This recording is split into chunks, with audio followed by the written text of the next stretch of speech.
They dominated them last time at home, but I'm going to go with a loss. 1-2. At Pittsburgh. Win. Home for Miami. Win. At Green Bay. Loss. 3-3 so far. At Denver. Loss. Home for the Patriots. Win. 4-4. Home for the Bills. Loss. 4-5. We go into the bye. Home for the Bears. Win. At Minnesota. Loss. At Buffalo. Loss. Home for Detroit. Win. Home for Jacksonville. Win. At Seattle. Win. At Miami. Loss. So you got me at 8 and 9. And I think you guys are a better team than me.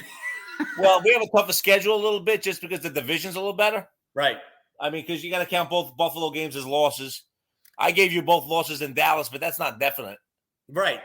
I mean, and and you can sweep Washington easily. You could sweep Philly easily. I don't think either one of those teams is much better than the Giants, especially if the Giants get what they're supposed to get out of both lines of scrimmage. Right. Right. So we're feeling pretty. Now, if you were 8 and 9 for the season, would you feel okay about that? Yeah, I'd like the growth of the team. To be honest with you. Exactly. I'm in the same boat. I mean, what'd you win? 4 games last year? So yeah, 4-13 to 8 and 9. I would take the jump. I would take the jump. Other intriguing matchups in Week 1. Go. You've got San Francisco at Chicago. Not really necessarily exciting, but you have the Fields versus Lance matchup. The young quarterbacks play each other. Mm-hmm. You've got the Patriots and the Dolphins, which is just New England always struggles down in Miami. Just throwing it out there. You've got the Chiefs in Arizona. So Kyler Murray versus Patrick Mahomes. Okay. You got the Raiders and the Chargers, which is that division where they're all fighting for all 4 teams are good. Yeah, you're going to assume that the Raiders are going to be better, especially having Devontae Adams and stuff over there. Oh, absolutely. So the opening Sunday night of the season is Tampa at Dallas. Okay. And then Russell Wilson goes to Seattle for Week 1 for the Monday night game. That's pretty exciting, I think. It actually is. I mean, Russell Wilson is a guy. And then Week 2 this year is the doubleheader on Monday night. Remember they used to do that every now and again? Yep. But they did them different this year. This year is a 7:15 game and an 8:30 game. So the game's going to overlap. They're not doing the 7 and the 10. Because of the ratings. I mean, who the hell's staying up that late? Nobody on the East Coast is. On the West Coast, they're fine. Exactly. But they have Tennessee at Buffalo and Minnesota at Philly are the 2 games on that Monday night, with Chicago at Green Bay on the Sunday night game. And the Thursday night, the Amazon Prime first game with their team is the Chargers at the Chiefs. So a lot of interesting matchups early. Listen, the NFL is always tough to predict because a team that you predict to be really good, could go 6-11. Right. It's just you don't know how good people are till about October. Then you realize, okay, this team has just lost consistently against anybody good that they've played, and we have to move on. But I got to tell you, that's good for you guys because you're taking care of the AFC Central first 4 games. So you guys, we don't play the North again. We don't give any of those teams a chance to get hot. Right. So you're getting hopefully all the bugs out in the first few weeks because we know that the preseason is a waste of time and the first 3 weeks of football normally suck anyway. They do. So hopefully you get it out, and then when you're getting ready to hit the schedule good, then you guys will be up and rolling. Yeah, and honestly, I think that the Giants have a real shot to be that second team in that NFC East. And you never know. Dallas is never as good as they're supposed to be. So and it could another easily horrible be the best team. Just Dallas is always inconsistent with it. Another horrible draft this year for them as well. So they really didn't get too much. No doubt, but I really like what the Giants did. Absolutely. I like both of our drafts this year, which is kind of fun. The Giants have the Monday night against Dallas, and they've got the Thanksgiving Day against Dallas. So they've got 2 primetime games. The Jets only have the one against Jacksonville, and that's really not primetime. That's a Thursday night game saying, all right, let's give the good teams a full week's rest. Yeah. we got to get him in before Santa Claus shows up. This year, though, it's actually kind of cool. We've got 3 football games, just like Thanksgiving. You got the Packers and the Dolphins, Broncos against the Rams, Patriots against the Cardinals. So you got 3 pretty good games. So that, what do you say, Thanksgiving? That's Christmas, buddy. Oh, Christmas. Yeah, I was going to say you skipped the Lion game, which is the Bills Lions, which isn't awful. But yeah, you're right. I mean, I misheard you. Yeah, no, Christmas is going to be awesome. I'm not an NBA guy, neither are you. So everyone that thinks the NBA is Christmas is their holiday, I can't wait to watch the NFL wipe the floor with the NBA that day. I can't wait. That is going to be sweet. Now, Landry signed the contract. Landry signed today with the Saints. Okay, fantastic. It's good stuff. So I thought you had more to add to it. They're taking every LSU guy that's a free agent. They took Teron Matthew last week. They take Jarvis Landry this week. Hey, you know what? Get as many weapons as you can in there to help out Winston because, Winston can play, but he's a gunslinger, and most of the time he throws the ball into bad situations. So. It's fun. It's fun to watch him play, though. Especially if you don't have him. Like, it's like you're just watching a random game and he's out there. He's just going to sling it around. It's a fun game. Nice. If he's your quarterback, you don't care. Exactly. Quickly, a couple of things. You know what? We mentioned before we went on the air about Big Ben, but nobody gives a crap about Big Ben. Big Ben supposedly did not want to retire. Big Ben must be delusional. He must have been hit in the head way too many times. Big Ben was finished. His game had slipped dramatically. You remember watching, that was a Sunday night or Monday night game where every pass he was throwing was like a check down, 5 yards, 3 yards. Right. He didn't have it anymore. And it's nothing against him. He had a great career. He's going to be in the Hall of Fame. Listen, the debate of those 3 quarterbacks coming out that year of Manning, Roethlisberger, and Rivers, Ben and Eli get the nod because of the championships. All 3 are very good. All 3 will probably end up in the Hall of Fame. Yeah, 100%. But Ben, it's over. It's over. Yeah. It's time to move on. Not that Mitch Trubisky is the answer they were looking for. No. But that's where they are right now. Unless this kid Pickett beats him out in week 1. We'll see how the preseason goes. Yeah, I don't think that's going to happen, but we'll find out. Now, as far as real quick, and only because I'm a Giant fan, Brad Benson, who was a lineman for the Super Bowl teams in the 1986 80s and 90s.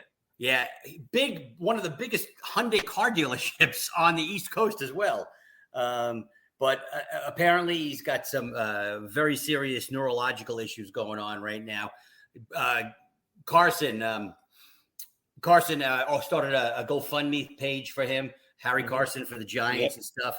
And apparently this guy is in very, very tough shape. So thoughts and prayers go out to Brad Benson and his family, man. Yeah, of course. 61 years old, man. And, young guy on an offensive line that never got that highly touted, but they were really good. They used to hand the ball to Joe Morris 40 times a game, and they would be forced to just block for him. Everybody knew he was getting the ball. They were the reason they won the Super Bowl. Also, they blocked for OJ as well.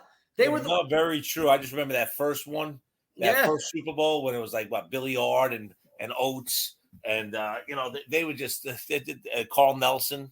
Yeah, they were just running the ball to Joe, 3 yards in a cloud of dust, 3 carries for 10, moved the chains. So the Giants played it because they had LT dominating on the other side of the ball. Right, definitely a great offensive guard for them, and a shame that he's going through anything like that. And they really needed the offensive line, with the Super Bowl against the Bills because Hostetler was your quarterback and he was a game manager. Sims was out for the year, and they were able to pull it off. And O.J. Anderson was the MVP of the Super Bowl. He was outstanding. Had the ball for 40 minutes. The Bills had it for 20. Yeah, hold on, but a missed field goal at the end. That's how good the Bills were. But things you always remember about that game, and just Hostetler coming in for that whole run down the stretch and then the playoffs. Jeff Hostetler might have been the best quarterback I ever saw between the 20s. Punch it in, he wasn't great, but between the 20s, he was really good. He could sling it with anybody. Dude, he was such a nice guy. When I was working at Z100, I guess they had done some kind of a promotion where he was going to sign footballs and they gave away autographed Jeff Hostetler footballs after the Super Bowl. And I got there, and of course they dropped the ball. Nobody had anything done. So like my boss is like, take these footballs up to his house and have him sign them. Don't leave until he signs them all. Got up there, nicest guy in the world. I thought his wife was a bit of a bitch, though. I got to be honest with you. That's just the way it goes sometimes. Yeah. It's funny. I remember Hostetler before he really started playing quarterback for the Giants. He was like their third quarterback. Right. I remember they playing a Monday night game in San Francisco, and they had to line him up at wide receiver because of injuries. Because they had Rutledge was the 2 behind Sims, and Hostetler was the 3 at the time. So they were lining Hostetler up at wide receiver. Out of West Virginia, hell of a player. Really good player. I mean, never great, obviously, but a very good player. And just won that Super Bowl for your team in the 90s. So that's pretty awesome. Sorry to say this, Ranger fans, but it looks like the mush is not gonna pull it off for you. The other day, when the Rangers were down 2-0 in Game 5, yep. I went on FanDuel immediately and put a money line bet on the Penguins, and we know what happened. The Penguins came back and lost the game, which was fantastic. So today I put a money line bet on Pittsburgh once again. Pittsburgh's winning 2-0 after the first period. I don't love the way the Rangers came out to play tonight. They need to, you got 2 periods. Remember, they scored 3 goals in like 2 minutes the other day, so I didn't think it happened. Very nice to see that Sidney Crosby is out. You know what? I don't. Did you see the hit that Trooper put on him? Yeah, it was a little dirty. See, I didn't think so. He stuck the elbow out. He did stick the arm out. Oh, it's an elbow. Don't be such a sissy. Listen. You know what? And most of this probably won't happen.